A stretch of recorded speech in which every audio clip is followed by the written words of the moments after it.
How's it going, everyone? And welcome to Chapter 2 of the Story of New World, a series in which I will go through the entire main story quest in the game and summarize it for you, so you can experience all the lore without having to redo the leveling process.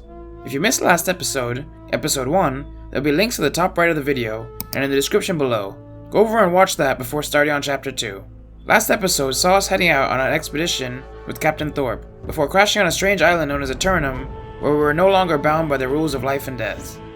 We found a mystical box that gave us immense powers, and after being killed by a reincarnated version of our old Captain Thorpe, we wound up being resurrected on a beach just outside of a settlement called Prydwen. We met a man called Layson who helped us get settled, and in return, we helped him deal with the increasing number of storms that were ravaging the island. We also befriended a pirate named Grace O'Malley before heading over to Prydwen to deliver a report on what had occurred on the beach with the storm wall. Now, let's get into Chapter 2. But first, please consider giving the video a like and subscribing to the channel. It helps out massively. Chapter 2. Knights of Prydwen. The man in the full set of plate armor introduced himself as Sir Payne Bennett, a knight of Monarch's Bluff. It was strange to see a medieval-like settlement on Eternum, but then again, this was a strange island. Sir Payne was pleased to get the report from Layson, and informed me he would dispatch knights straight away to go support Layson in the fight against the corrupted. He goes on to inform me that I have arrived on a very special day, a day they've been waiting on for centuries, as they've just learned that the true heir to the throne is returning to the region, which will be a sign of new hope for everyone on Eternum, even during these troubling times. He then sends me to the Minister of Monarch's Bluff, Locknear, to help me get settled in. The town was stunning. It felt like something out of medieval fairy tale. Each building made of stone, with a different color roof on top of each structure. The main square was full of other survivors, a lot more than I was expecting to see. Eventually I made my way over to meet up with Locknear, who fills me in on what's been going on in this region of Eternum. He informs me that Sir Gawain, the most gallant of the High King's knights, is the heir to the throne everyone is talking about, and that his homecoming will take place in Prydwen over the coming days. But for now, he sends me to the inn to rest up, and he graciously offers me a free room for while I'm here. So I obliged and headed over to the inn, Regent's Rise, and checked in with a very friendly innkeeper named Demetrius Batone. I was exhausted from the events that had taken place since I arrived on Eternum, so I caught up on some sleep, before heading off to meet up with Grace O'Malley, to see if she had any success on selling our salvaged loot. And sure enough, she was true to her word, having a sack of coins waiting for me upon arrival. She then informed me a bit about the town, and all of its amenities, so I decided to go around and check everything out for myself. There was a neat little trading post in the center of the town, in which I could use any coin I earned to buy some goods. Plus, they had a storage facility right next to it that I could keep anything I didn't want to lose while out on my journey in. But after a short walk around the town, I figured it'd be good to head back to Grace and start looking into what I was going to do next. She informed me that the knight I met earlier, Payne, stopped by looking for me, so I figured I'd best head on over and check to see what he needed. Grace also warns me to be vigilant, because despite how much everyone we've talked to so far say how great it is in Prydwen, the word in the tavern is that the city is full of people fleeing from the surrounding farms, as they are constantly dealing with attacks from the Lost. So with that in mind, I headed on back to have a chat with Sir Payne. He confirms the rumors of the Lost attacking farms, and says he has sent knights to help out, but even they couldn't handle the situation.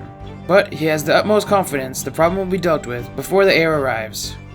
From here, he sends me to meet up with Knight Regent Jinjay, who seems like a very warm and welcoming lady. She informs me that the knights they have been sending to deal with the Lost problem hasn't been enough, and although Minister Locknear wants them to wait for the royal bloodline to return to deal with the problem, Jinjay feels if they don't act now, there could be dire consequences. She also goes on to inform me that she hasn't heard any reports from the mines in days, and that they are the backbone of Prydwen, a place where many of the townspeople earn their livelihoods. She asked me to head that way and confirm with Foreman Alia that all is well, so Jinjay can rest easy. So I headed off towards the mines to see what was going on. As I arrived at the mines, I met up with Alia, who informs me that most everyone had already fallen to the Lost, and despite all of the messengers she has sent to Prydwen for help, there's yet to be any support. She was displeased to hear that I was the only person they sent, when she requested in the messages for them to send all the knights.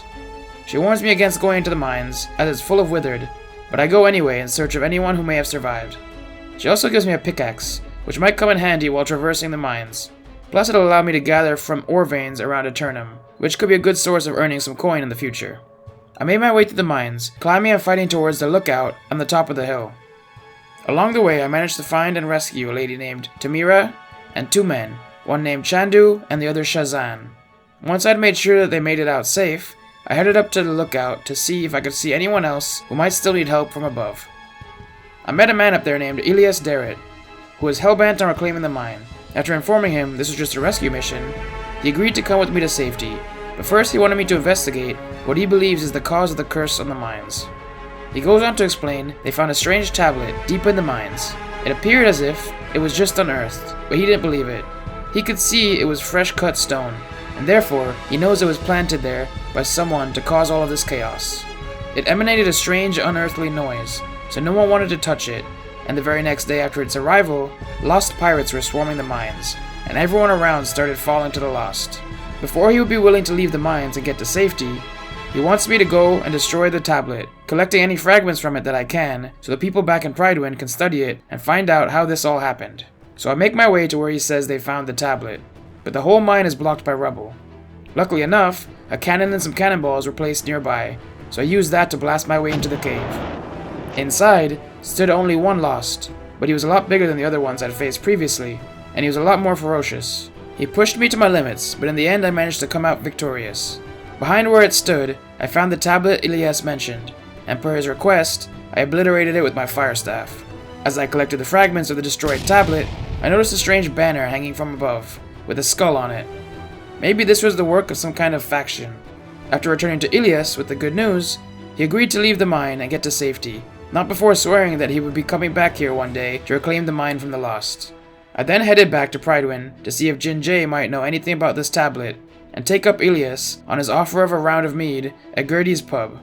Jinjay was heartbroken by the news of what happened to everyone at the mines, and she'd vowed to get down to the bottom of how this happened. She takes the fragments from the tablet to go consult with the sage young Geeser to see if they might know anything about it.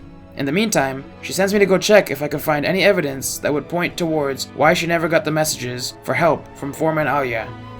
Upon searching the minister's office, I find the letters sent by the foreman, meaning he was keeping them from Jinjay. From there, I headed to go find him so we could all convene back in the throne room and he could explain himself. I found him around the town center, where I confronted him about withholding the letters, which he didn't try to deny. He said he did not plan on sending all the knights, but he was planning on sending a few before he heard that I headed that way to fix the problem. A convenient answer, but I'm not sure if I fully believe him. Plus, it wasn't his call to make. He should have passed the messages on to the Night Regent, and let her make the call. I tell him we must all gather in the throne room and hash this situation out, but he shrugs it off, saying he will come sooner or later, but only after he's done with his work on behalf of the true heir. From there, I headed back to Jinjay to inform her she may be waiting for a while for Lochner. She wasn't surprised to his response to her request. It seems as if they've been having issues for some time now. She goes on to inform me that the foreman had visited her in my absence to relay everything that happened at the mines, and she believes that the lost pirates that swarmed the mines must have come from Bryce's shore to the north. There's currently a den of brigands up there, and if they have now fallen to the lost, that could make them even more dangerous. Maybe there was another tablet planted up there. Either way, we have to find the source of this increasing lost activity. Sir Payne has already been dispatched to go check out the area, and I will follow behind him to support him in dealing with the lost pirate threat. But that brings an end to Chapter 2. I hope you enjoyed it. The next chapter will be out shortly. If you're liking the series so far, please consider giving the video a like. It helps out massively. And also, why not subscribe to the channel with notifications on, so you'll be notified when Chapter 3 goes live.